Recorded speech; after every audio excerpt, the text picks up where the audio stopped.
When I was 30, I married Emily, a high school classmate of mine. Emily was known as a beauty in our class, often referred to as the belle of the class. But she wasn't stuck up. Her friendly nature made her popular with both the guys and the girls. Her father was a CEO of a large company, running a real estate. Emily was, so-called, the heiress of fortune. As for me, I'm just an average Joe, a regular office worker. I didn't come from a wealthy family, nor was I particularly brilliant in studies. Marrying Emily felt like a real miracle. We reunited at a class reunion when we were 25 and hit it off over a popular anime we both liked. Back in high school, Emily and I both loved anime and would often discuss the protagonists and their adventures. Gradually, we started seeing each other outside school and eventually started dating. While we were dating, we never fought, and for a while after getting married, we enjoyed a harmonious life together. Then a year into our marriage, Emily gave birth to our son, Kyle. Kyle's eyes would droop when he laughed, just like mine, and his cute mouth resembled Emily's. She dove into parenting bugs, determined to do her best as a first-time mom. Our troubles began when Kyle was about to start kindergarten. Kyle should go to a private school. I want him to have a great education, Emily suggested. But we can afford that on my salary. But she smiled and replied, "Don't worry about the money. My dad will cover Kyle's expenses." Honestly, her words hurt me a lot. Although she might have said it casually, I felt like a subtle dig at my lack of earnings. Eventually, Kyle did go to a private kindergarten, thanks to my father-in-law's money. And it didn't stop there. He went on to private elementary and middle school. Emily also enrolled him in tutoring and language classes. With his time consumed by studies and extracurriculars, Kyle started to look a bit stressed when he became a 6th grader. One day, Kyle said to me, "Dad, Mom wants me to be like Grandpa, a CEO, but I want to do other things. I'd rather go to a general public high school rather than a prestigious private school." He said that, letting his true feelings spill out. Hearing that made me feel like a failure as a father. Eventually, I decided to talk to Emily about Kyle's future. I confronted her with Kyle's true feelings, hoping to persuade her. "Hey, about his future path, he's saying he wants to go to a public high school." She replied, "What? No way, that's not acceptable. Educational background is becoming more and more important. Besides, we have the money, thanks to my dad, so we can afford to give him the best. Plus, who knows if the person Kyle marries will be wealthy?" Her words deeply hurt me. I argued, "That's no way to talk. He might have his own path in mind. Let's at least listen to him." But she was adamant. "I know what's best for him. Just go along with it." What's that all about? Our argument led to an icy relationship, and we ended up divorcing before Kyle started 9th grade. Emily fought hard for custody, but Kyle chose to stay with me. "I won't see Mom anymore. I want to live freely," he declared. Emily was shocked to hear that she was disliked by her son and returned to her parents' home. After that, Kyle and I started living together. I fulfilled Kyle's wish and sent him to a public high school. I hadn't seen Emily since our divorce. Being new to the life of just 2 guys, I was honestly overwhelmed and had no spare time or emotional bandwidth. Sometimes, I wondered if she might have met someone nice and remarried. On the other hand, I hadn't met any significant woman since then, just focusing on earning enough for Kyle's education and our living expenses. We couldn't afford luxuries, but Kyle never complained. After high school, Kyle went to an automotive technical school and moved out to study and work simultaneously. My son earned money through part-time jobs to cover every expense other than his tuition. He probably didn't want to burden me. Later, he earned a certification while still in school and got a job through a school referral. With Kyle standing on his own, my financial burden eased. But I felt a sense of emptiness. I was living a bland, ordinary life alone. One day, I was assigned to a 2-week business trip to a rural town a bit far from here. Though I feared getting lost in an unfamiliar place, I managed to find the way to the hotel. The company had booked a long-stay hotel for me, and before checking in, I decided to buy some food at a nearby supermarket. As I was heading to the deli section, I couldn't believe my eyes. What is that? A woman who looked just like Emily crossed in front of me. She was wearing some kind of work clothes. I quickly followed her but lost sight of her. Where is she or Emily? I kept wandering around the supermarket. Shoot, where could she have gone? Ouch, I slightly sprained my foot. I snapped back to reality, questioning what I was even doing. What was I planning to do if I met her again? I couldn't understand why I had tried to follow a woman who resembled my ex-wife.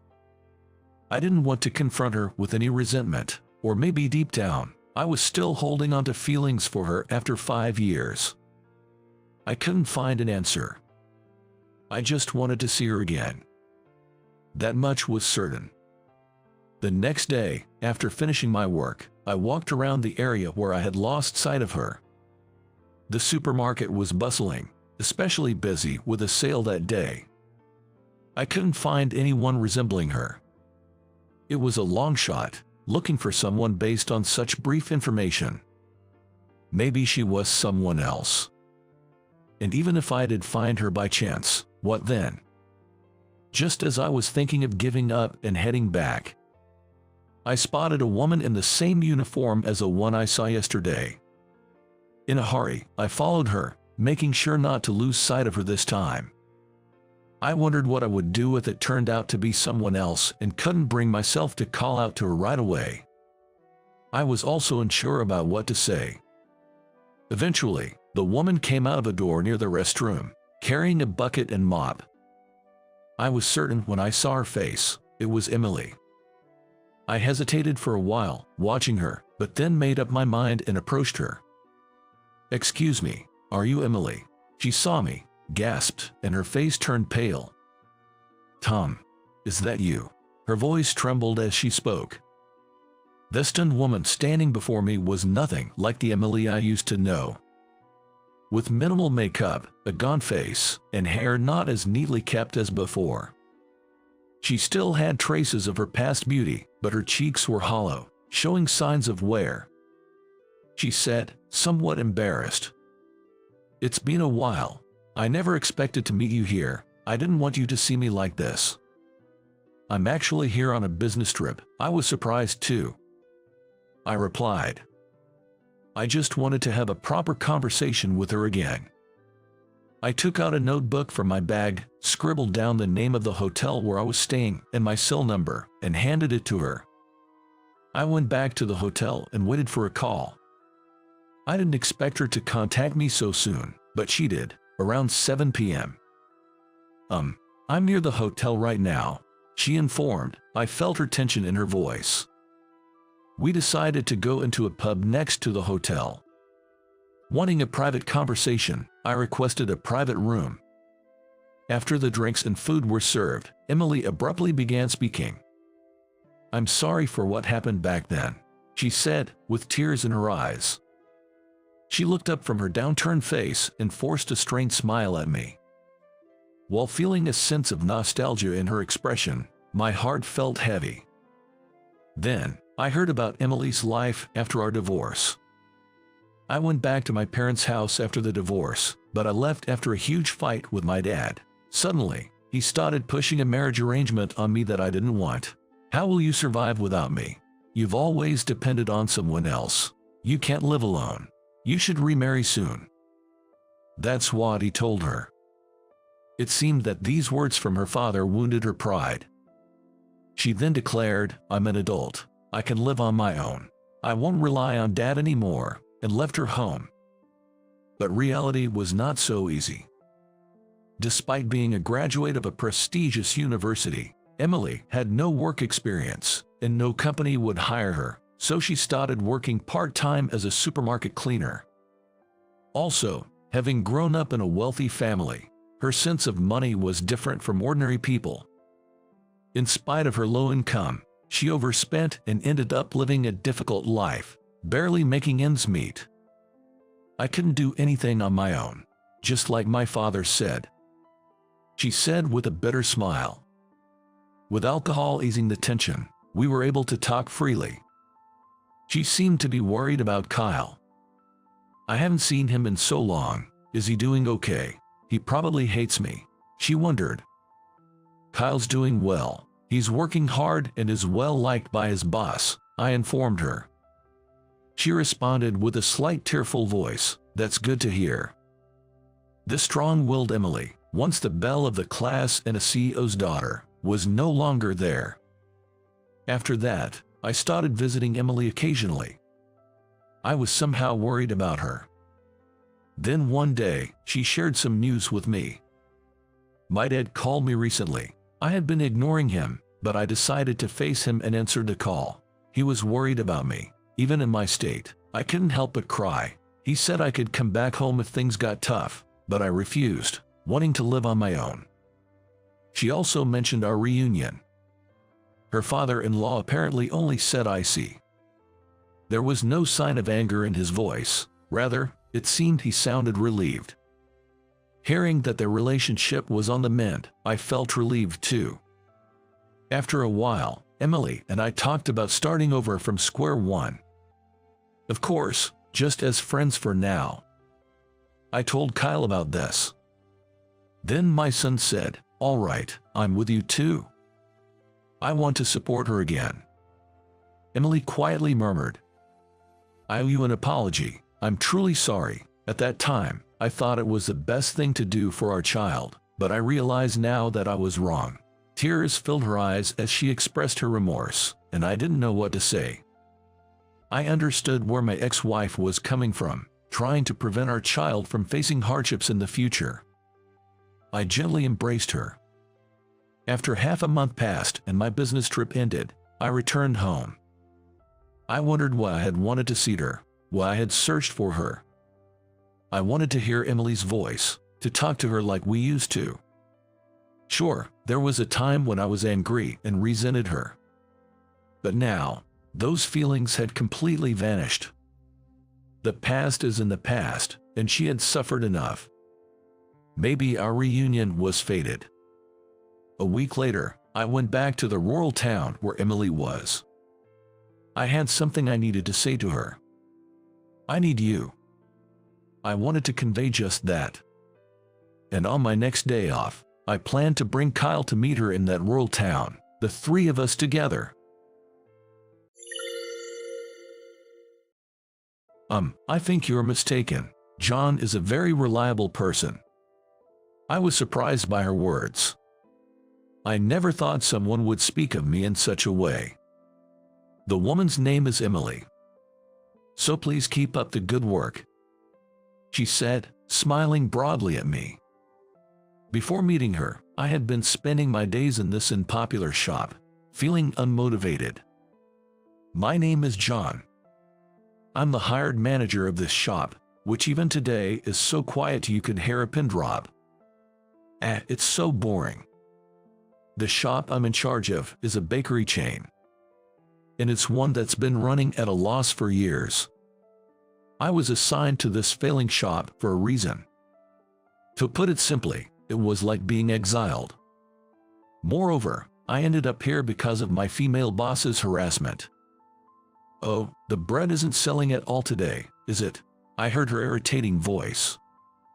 "She's Susan, the area manager of this district. She spread all sorts of bad rumors about me to HR, and that's how I ended up in this nearly bankrupt bakery." Hello, good to see you. It's always like this lately. The end of this shop might be just around the corner." She snickered. "If you want, I could pull some strings and get you switched to managing another shop."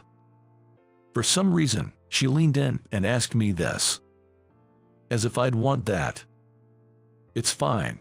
I just have to turn this shop around." "Oh, do you think it's that easy?" I couldn't come up with a retort to her words. Well then, good luck. She smirked condescendingly and left the shop. Don't ever come back again, I muttered to myself. Indeed, I needed some sort of secret plan to revive this failing shop. Without spending too much money, is there a way to really captivate the customers? Just as I was thinking this, Emily appeared. Excuse me, I saw a help wanted sign in front of the shop. Could you hire me? Huh? That happened while I was sweeping in front of the shop. A cute young girl approached me. She looked to be in her early 20s. She was a girl with beautiful eyes and curly hair that reached her shoulders, giving her a charming look. Her gaze was fixed on the help wanted poster at the entrance of the shop. Even though the shop was running at a loss, we were always short on staff. But it had been tough finding part-timers, so her offer was timely. Are you interested in an interview? That's great. Do you have a resume with you? No, I just saw the poster outside and thought I'd like to work here on a whim. Sorry for being so spontaneous. By the way, what did you like about this shop? It's always clean, the interior is tidy, and of course, the bread is the best part. We don't get many customers, so we have plenty of time to clean. That's why I'm always doing it. I chuckled at her words. But it gets busy around lunchtime, so I'd be happy if you could work during those hours. Oh, if you'd like. We have forms for resumes in the office. Do you want to fill one out? Really? Can I? Her face lit up. Sure, and could I take your photo with my cell phone for the ID? Yes, please. Thank you. Then, once you're done with the resume and photo, let's have the interview. Okay. Her happy response lifted my spirits too. And that's how she was hired as a part-time female employee. Little did I know that this would bring unexpected good fortune. Welcome, Emily. You're looking cute with that smile today, too. Oh, please stop it. That's not true. Emily, good job on working hard today, too. Thank you, as always. Honestly, I was amazed by the new employee Emily's work ethic. Her handmade name tag, prominently displaying the large name Emily, said always smiling, always happy, and the regular customers were already calling her Emily. It hadn't been 3 days since she learned the cash register, and she already had regulars. And these customers were coming to the shop daily, specifically for her. Amazing. They say there's a knack for customer service, and she definitely had it. John, we're out of sausage bread, so could you make some more? Sure, got it.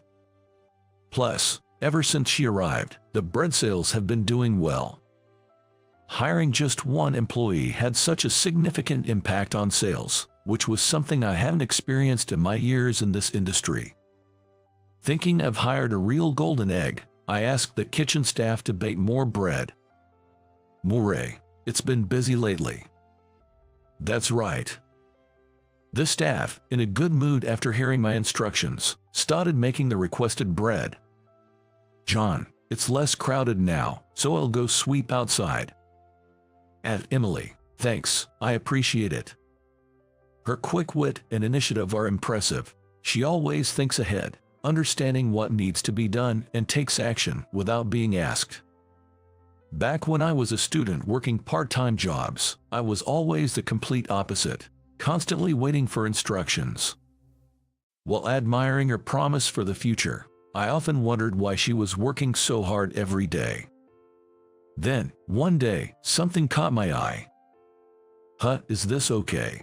I became concerned looking at Emily's schedule. I knew she was a college student working to earn her living expenses, but this seemed like too much. Despite being a college student, she was working over 8 hours a day at the shop, even on weekdays. Can she even manage her college work with this schedule? Then Emily came into the office for a late lunch. Hugh, I'm totally exhausted, but working here might be the most fun I've ever had. Saying that, she flopped down into a chair. I spoke to her. You're working this much, are you okay? Can you keep up with your college credits? Yes, I'm attending night school. That's why I can work a lot during the day. So you work here and then go to school. Isn't that really tough? Well, it's tough if you think of it that way, but my brother did the same. I guess that means Emily's brother also worked part-time while attending night school, just like her. Our dad isn't around, and attending a regular college was a bit tough for us, but in these times, it's hard to find a job right after high school, so our mom suggested we go to night school or correspondence school. That's why my brother and I are working during the day and going to college in the evening. I see. Wait, does that mean? Something clicked in my mind as I heard her story. Does your part-time salary here go towards? Yes, it's for my tuition and my family's living expenses. I see, that makes sense. She lives a life completely different from mine. I was impressed by Emily's words. Wow, really? That's admirable. No, it's just normal for us. She looked at me with a puzzled expression in response to my words. It was as if she was thinking, what is this person talking about? Rather, I think you have it tougher, John, managing this struggling shop and all. I'm just doing my job, can't help it. Well, I'm just working here to make ends meet. There's nothing remarkable about that. I see. Her perspective made sense to me. Surely, for her, that's just the norm. But I do praise myself sometimes for doing well, otherwise, I couldn't keep going. She smiled sadly. Looking at her, I realized that despite being younger than me, she was shouldering a lot. Then, a few days later, an incident occurred. Oh, what's with this young girl? Hey, Susan. Susan had come to the shop and started picking on Emily. Even though she's supposedly an area manager, it's really rude to call a part-time female employee a young girl. Emily, taken aback, stared at Susan.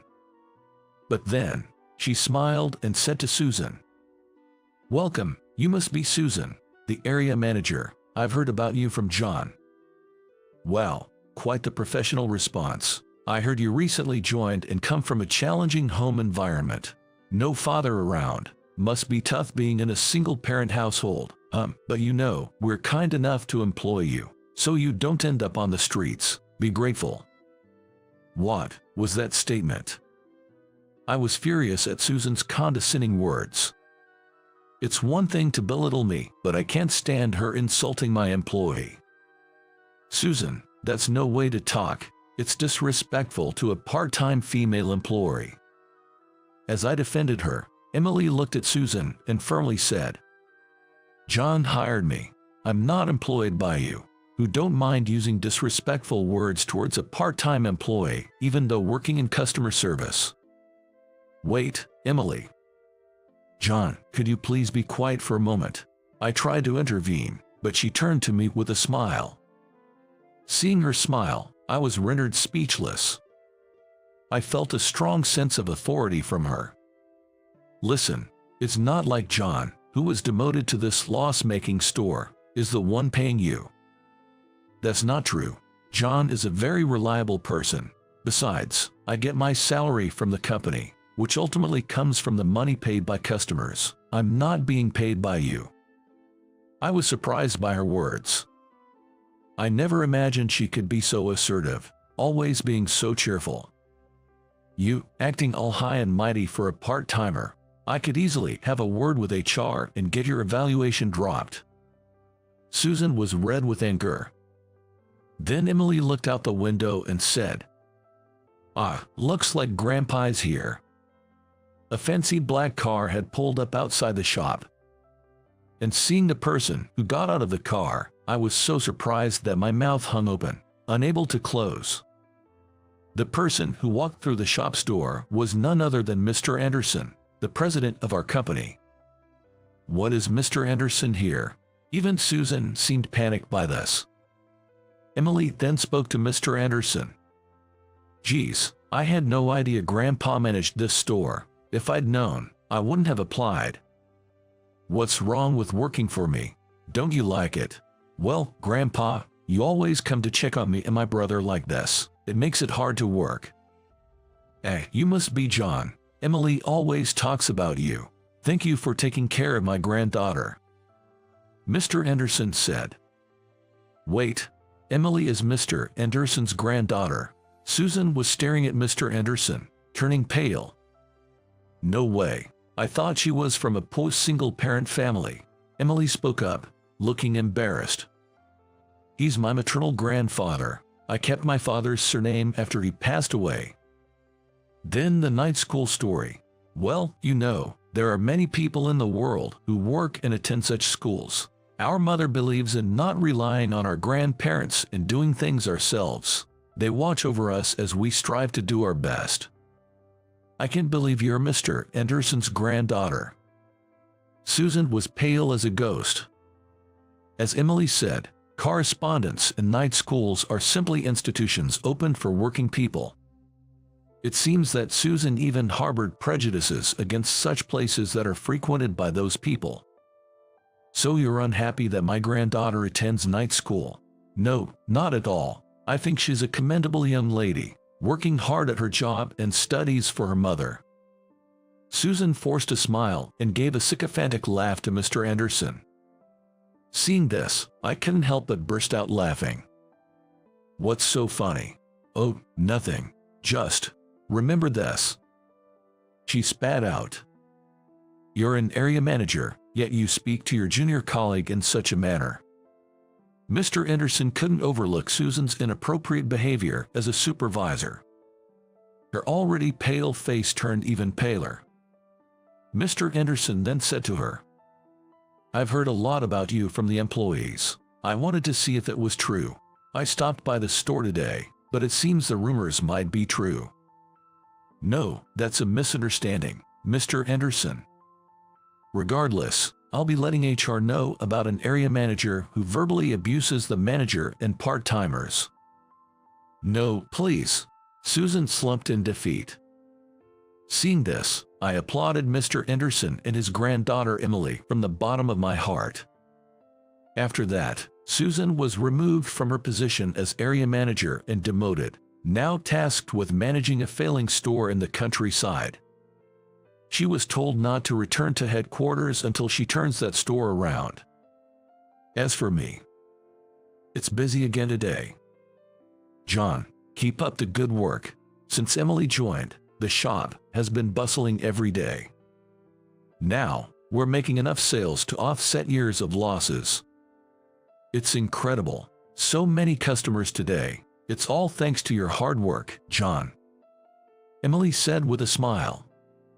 No, it's all because you came. I said with a smile, and she blushed shyly. Oh, no, that's not true.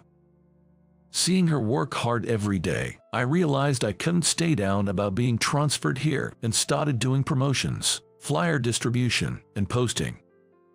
As usual, the customers who came to the shop were happy with Emily's smile. Today, in the lively bakery, her cheerful voice can be heard. Welcome. I'm a 29-year-old company employee. I'm still a newbie, having only started working for a company 2 years ago. My family runs a small coffee shop. After graduating from middle school, I didn't go to high school but instead helped out in the shop. Due to the recession, the shop wasn't doing very well, so I decided to get a job for my future. With no particular skills and just being a middle school graduate, I learned how to use a computer to gain some skills for job hunting. I helped in the shop during the day and studied tirelessly at night, even sacrificing sleep, and managed to obtain a few qualifications. Alright, now my resume looks somewhat decent. The qualifications section of my resume, which was once blank, is now filled. However, finding a job was tough because I only finished junior high school, but I was lucky to land a job at the food manufacturing company I currently work for. The employees are all nice, and they've been kind to me with no prior work experience, patiently teaching me the job. But there was one person who didn't think well of me. That was our section chief, Tina. In her mid-30s, she has a rather intense beauty, and unlike me, an elite graduate. Tina graduated from a famous university even I, a middle school graduate, know of. Moreover, being the section chief, she is capable at her job. However, Tina was harsh on employees she didn't like.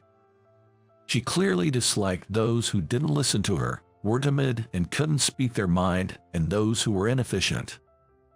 Especially, Tina cared about educational background. Confident in her own, she was strict with others. It must be because she had studied diligently. The moment she found out I only finished middle school, she whispered in my ear, "Working with an idiot, I'm so pitiful." There was even a time she mocked me, saying, "You, getting married is utterly impossible." Of course, I was earnest in my job, but not being naturally efficient, I was slow and made mistakes when starting new tasks. While other employees kindly covered for me, Tina would say things like, "That's why you're no good," or "See, people who didn't study can't do their jobs after all." I wasn't the only one she picked on, but I had it the worst. I knew part of the problem was my inability to learn quickly. I kept telling myself that and endured Tina's verbal abuse. There were times I wanted to quit because of the harsh treatment, but I had sources of motivation. One was the lunch my parents made for me. I bring a lunchbox from home every day. The contents are dishes served at the shop. Hamburgers, pasta, potato salad, special cafe menu items packed into a lunchbox. Though I've eaten these dishes since childhood, the dishes my parents made were genuinely delicious. Eating them felt like they filled me with energy. My colleagues often asked me to bring them lunch too. And then, there was my other source of motivation. It's the presence of Rachel. Rachel is the daughter of the company's CEO. She's 4 years younger than me and currently supports the CEO. Rachel isn't exactly a beauty, but she has a gentle personality and an attractive smile. When we pass each other at work, she notices small changes like, "Oh, your tie color is different from usual today." My parents' homemade lunch boxes are popular among the employees, but Rachel especially praises them. "This chili con carne in today's lunch is the best." Watching her enjoy the food, my feelings for her grow day by day. But even so, our positions are quite different. I know harboring romantic feelings for her is unlikely to lead anywhere, but having someone I secretly admire at work makes my days more enjoyable. Tina, while being polite to Rachel on the surface, speaks her mind behind her back. She might be the CEO's daughter or whatever, but she can't really work. It's such a nuisance. That kind of woman is only good for her position. That's what they say about people like her, and she isn't that pretty either. Hearing this, other employees would respond with, "Yeah, that's true," or "She's not as efficient as you, Tina," but their faces clearly showed they were troubled by the conversation. Gradually, I started getting the hang of the job, and it became enjoyable to see my abilities grow day by day. Tina continued to be harsh on me, but I got along well with the other colleagues, leading to a relatively enjoyable work life. Then, one day, after successfully negotiating with a client, I was enthusiastically praised by my boss. The client was a tough one to agree to a contract with. Their representative said, "I was moved by your passion. I definitely want to do business with a company that has employees like you." Securing this contract led to recognition throughout the company, and for the first time, I felt like I had achieved something significant. However, one person seemed to find this annoying. Of course, that was Tina. Actually, it seems Tina had failed in that negotiation with the client, which must have been quite frustrating for her. The fact that I, whom she had always belittled, successfully secured a deal she couldn't, must have been hard for her to accept. Since then, Tina's treatment of me became even worse. She would say, "This order form has the wrong product number. Redo it in 10 minutes, or you won't have any break time. making me redo work even thought there was no mistakes, or come to my desk and rush me, saying, "Too slow, aren't you done yet? I've been waiting forever." This made me panic and led to more mistakes. Then Tina would get angry. "See, you made another mistake. You might have speeded up, but making more errors is pointless." In my mind, I blamed her for rushing me. The other colleagues looked at me with pity but were too afraid of becoming targets themselves to help. I heard that several employees had quit because they couldn't stand Tina's bullying. I've considered quitting due to the harassment and finding a job at another company, but this one offers really good terms and comprehensive benefits. Moreover, as someone who only graduated from junior high, it's unlikely that I would quickly find another job if I started job hunting. So, I had no choice but to endure. One day, while living my daily routine, something happened. "I need this finished by noon today. Think no break if it's not done by 12 o'clock, I was told, and handed a massive stack of order forms. There's no way even a veteran employee could finish this by noon. In fact, it's probably a day's worth of work. I protested that this was impossible, but Tina just said, "No backtalk, just get to work quickly," and then disappeared somewhere. She probably went to touch up her makeup before lunch. Irritated, I reluctantly started processing the order forms. Of course, I couldn't finish in time. The clock hands pointed to 12 o'clock. Maybe I'll have lunch now. From 12 o'clock, it's the designated break time. I hurried to the break room. Entering the break room, I placed my lunchbox on the table. Employees gathered around, peeking at my lunch and saying, "That looks delicious today as well." One of the lunch orders got canceled because they couldn't make it back from a meeting. "Here, have this if you want." "I'll take a bite. Let me have the pasta and this special sausage roll. Then I'll have the salmon sandwich. Ah, it tastes nostalgic. You can't really make this kind of food from a cafe at home, can you?" Seeing everyone's smiles from just a little bit of food made me genuinely happy.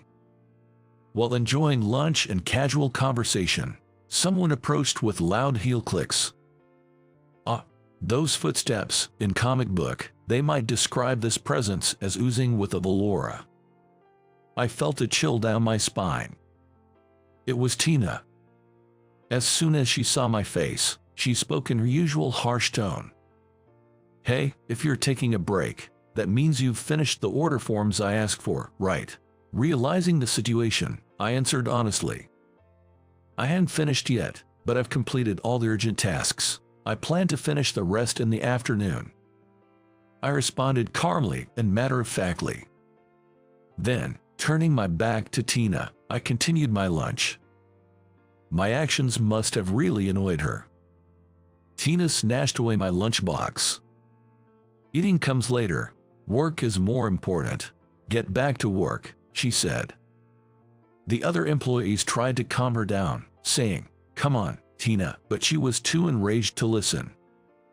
Glancing at my lunchbox, she mocked, "I heard your cafe-running parents made this, but it looks like just an ordinary lunch anyone could make. In fact, it even looks unappetizing. No wonder your shop isn't thriving."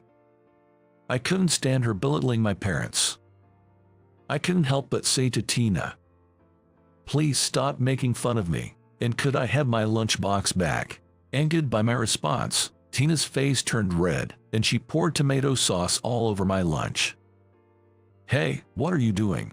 This cheap-tasting lunch needs tomato sauce to be edible.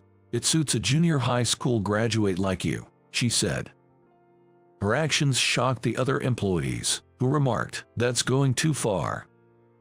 Tina snorted, "It's the stupid employee's fault for angering me." My anger turned to disbelief at her childish behavior. She stood triumphantly, smiling smugly. I was about to say something to her. Just then, "You're the worst," a loud woman's voice echoed throughout the break room. I looked and saw it was Rachel. That day, Rachel had ordered a homemade lunch from my parents. Not every day, but just on Mondays and Wednesdays. Rachel didn't always come to the office on other weekdays, so she only ordered lunch for days she was certain to be at work. Since it was Wednesday, I had brought an extra lunch box for Rachel. Luckily, her lunch was still safely stored in the break room fridge. Rachel, upset by Tina's food tampering, angrily said, "Tina, this is too much. Apologize to Max right now." But Tina, unable to contain her anger, retorted, "Just because you're the CEO's daughter doesn't make you so high and mighty. I'm older and more knowledgeable in work." Everyone around was stunned by Tina's words. Rachel's eyes were red with anger. Then, a large man in a black suit blocked the view. "What's all this noise about?" The voice belonged to the CEO. He was always in the office on Mondays and Wednesdays for client meetings. His office wasn't far from the break room, so he had heard the commotion. Even Tina was panicked by the CEO's arrival. The surrounding employees spilled everything that had happened. The CEO muttered, "I see," and said, "Tina, I wanted to talk to you about something. Could you come to my office for a moment?" "Yes, sir." With that, Tina was taken away by the CEO. "Really, what a terrible thing to do," I muttered. Rachel then said, "I'll eat something else, so please have the other lunchbox, Max." I wanted her to eat it, so I said, "No, please have the lunchbox, Rachel, and consider it a thank you for helping me today. No need to pay." Then Rachel suggested, "How about we share it?" Initially surprised, I was persuaded by her, and we ended up enjoying the lunchbox together that day. Soon after, Tina was demoted from her position as section chief. The reason, of course, was her relentless power harassment towards her junior colleagues. Initially just power harassment, lately, Tina had been slacking off work, dumping it on her junior colleagues. Apparently, her negligence in duties was the final straw. Tina was relegated to a branch office, infamously known as the graveyard. However, rumors about her had spread even to that branch, and finding the environment hostile, Tina left the company within a month of her transfer. Since Tina's departure, I've been able to work more freely and comfortably. After a while, I was suddenly called by the CEO. In the CEO's office, Rachel was also present. Sitting on the sofa, feeling anxious about whether I did something wrong, the CEO said, "Thank you for always providing delicious lunchboxes for Rachel." Then he added, "Actually, I've occasionally helped myself to them too. That food is truly exceptional. It somehow reminds me of her cooking." It seems he was referring to his wife. Rachel's mother had passed away due to illness when she was 5. Rachel always loved the bolognese pasta her mother made, and she said she still remembers the taste and hasn't forgotten it. Coincidentally, that taste closely resembled the bolognese served at my parents' cafe, reminding her of her mother. After the CEO finished explaining, he said, "Anyway, the delicious lunchboxes are great. I have a request," and proposed the following. He wanted me to provide lunchboxes on a larger scale for the company employees. Of course, our cafe wasn't selling lunchboxes. We did catering, but not frequently. For that day, I responded, "I'll discuss it with my parents," and they agreed quite readily. Rather, my mother was enthusiastic, saying, "I'm so happy to be praised so much. I'll work even harder from now on." My father also expressed his appreciation, remarking, "It's really a blessing." Since then, my parents began providing lunchboxes for the company. The CEO, impressed with the taste, introduced my parents' shop through his wide network, and now it's thriving more than ever. Furthermore, the lunchbox became a catalyst for me and Rachel to grow closer, and recently we even started going out for meals together. While I'm hesitant to convey my feelings, I hope to gradually build a closer relationship with Rachel, taking things slowly. Of course, I'll continue to work hard at my job too. I look forward to a fulfilling life in both work and romance. The first time I truly believed that I could only rely on myself was during my teens. I was 17 when my parents got divorced. The reason was my dad's affair. I didn't side with either of them. My parents were indifferent towards me, and when they decided to divorce, I overheard them saying terrible things. "I'm sorry, but I can't take care of that kid. I want to live freely from now on. I have a life with my new wife, too. I didn't want to be with them if that's what it took. So, I decided to live on my own." My dad agreed to pay for my high school education. For college, I decided to use scholarships.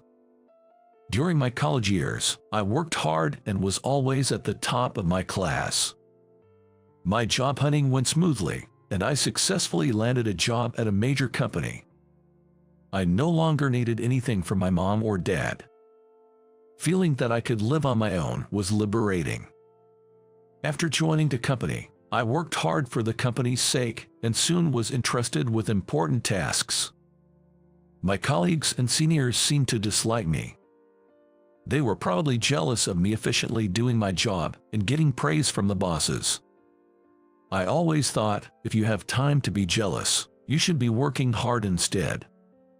Looking back, I was an arrogant newbie with grandiose ideas, even though I had just joined a company. Years passed, and I was put in charge of training new employees. The new recruits were slow and had a hard time grasping things, which was frustrating every day. Then, one day, a subordinate asked me a question. I need help with this part." The document the subordinate showed me was something I had explained before. At that time, I had a lot of work piled up, and I was irritated, so I snapped at him. "You're too inefficient. You should have remembered this the first time. How many times do I have to tell you?" The timid subordinate looked like he was about to cry. I didn't consider his feelings or reflect on my way of speaking. After that, the subordinate stopped asking me for help. A few days later, the subordinate made a major mistake with a client. He had ordered a drastically wrong number of items. Apparently, he had questions about the order quantity but was too afraid to ask me. Despite our apologies, the client wouldn't forgive us. And thus, we lost the contract with that company. Some time later, I was called by the department head, John.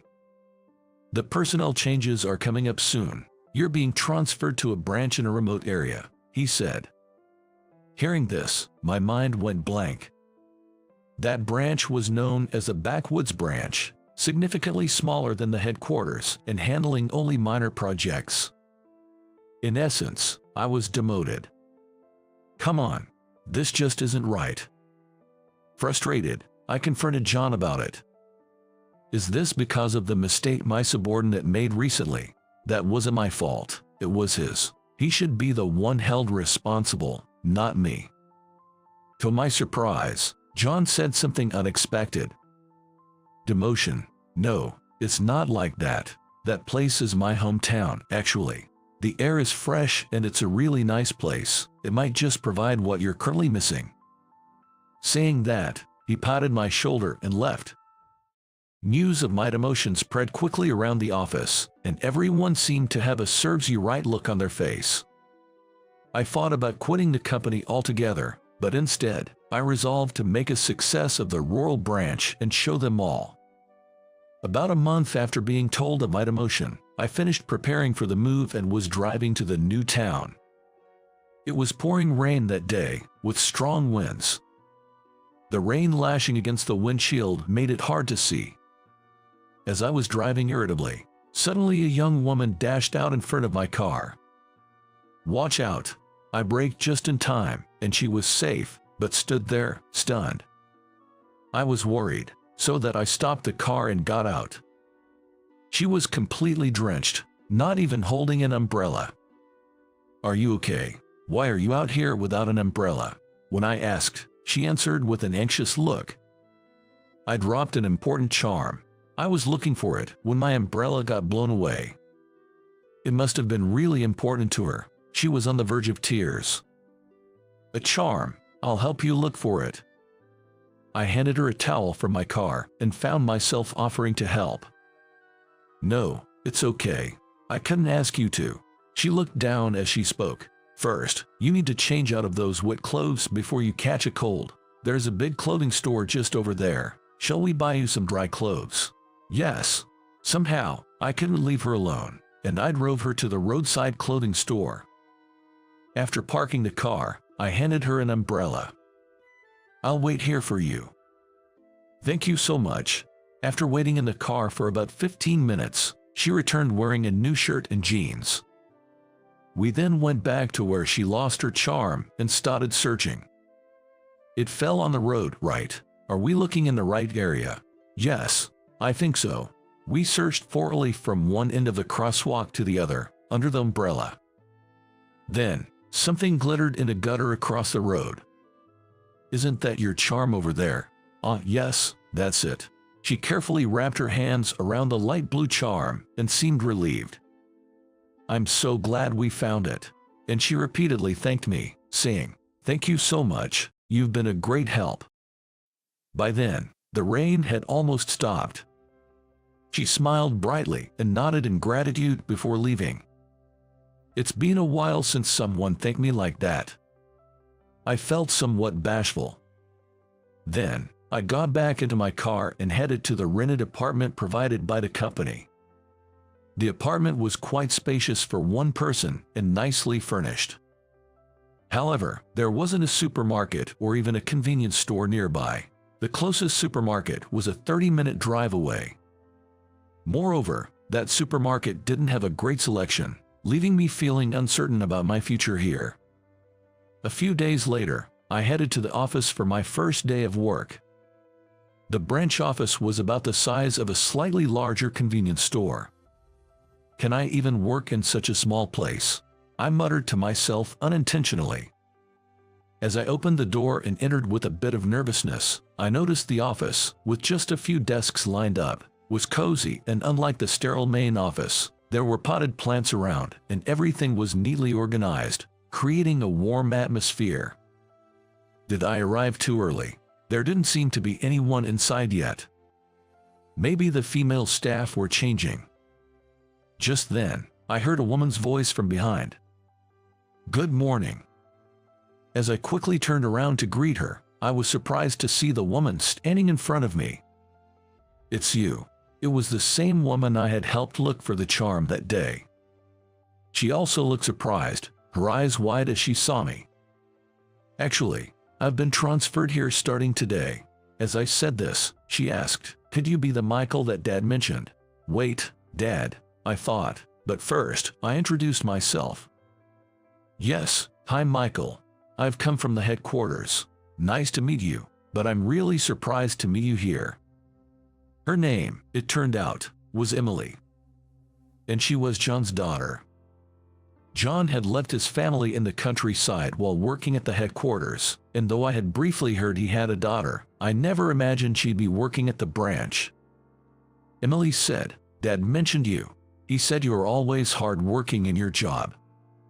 Still harboring some dissatisfaction about being demoted, I couldn't find a proper response to her words and just laughed it off. Life in the countryside turned out to be unexpectedly comfortable. No one looked at me strangely for being demoted, and all the staff were kind and helpful.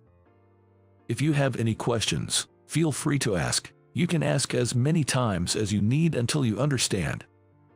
"Michael, you're young, unlike Bob, so you won't forget things easily, right?" Right." Everyone around chuckled.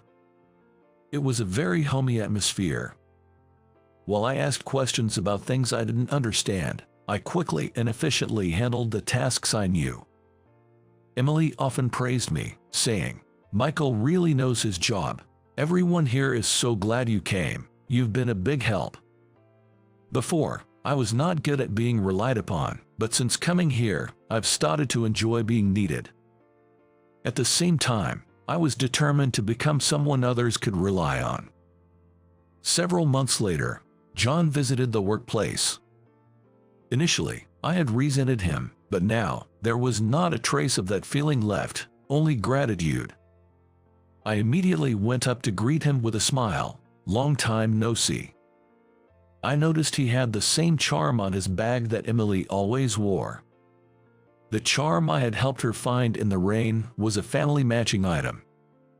That's why she had searched for it so desperately, drenched in the rain. John smiled warmly and said, "Ah, it's been a while. You look well, that's good to see."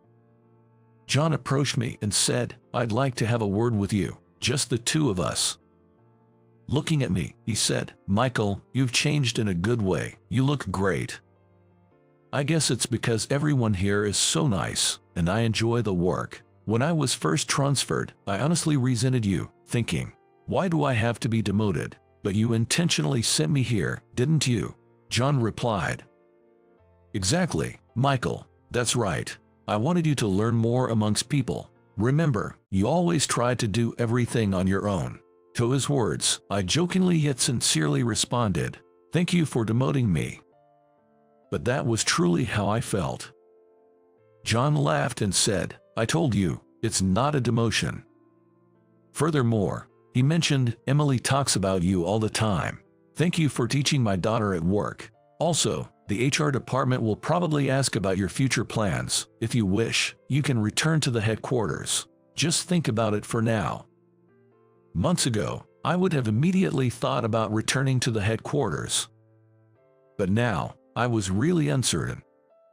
Word about whether I would return to the headquarters spread quickly in this small company. The employees there said, "It would be sad if you leave." Emily said, "Michael, are you going back to the headquarters? But maybe a competent person like you belongs there," her eyes welling up with tears. Some time later, a representative from the HR department asked me about my preferred place of work, and I said I wanted to keep working at this branch for a while. I didn't know for how long, but I had decided not to return to the headquarters until I became an employee who could lead this branch. Then, I got a message from John. "I heard you decided to stay there and work hard. Keep looking after Emily for me," he said. After that, I continued to work with a relaxed attitude at the countryside branch. Eventually, I was even entrusted with a managerial role. The staff and I would have a drink together once a month, creating a time to bond and enjoy each other's company. Recently, I've felt our bonds growing even stronger. Gradually, Emily and I also became closer. One day, on our way back from a drinking party, when it was just the two of us, she looked into my eyes and said, This is sudden, but what do you think of me? I like you, Michael. If you don't mind, would you be my boyfriend?" She confessed to me first. Already attracted to Emily, I didn't hesitate to accept her confession. And so, we officially became a couple. Since then, every day has been fulfilling, and I hope these days continue forever. I never thought such happiness would come my way. Now, I can finally look back on my past calmly. I got a job with this company with a twisted heart after being abandoned by my parents. At work, I was selfish and didn't trust anyone. But coming to this town, thanks to the kind people around me, I started to genuinely want to work hard for everyone's sake. I'm grateful to John for sending me to this town. I plan to make Emily, my colleagues, and everyone else happy from now on.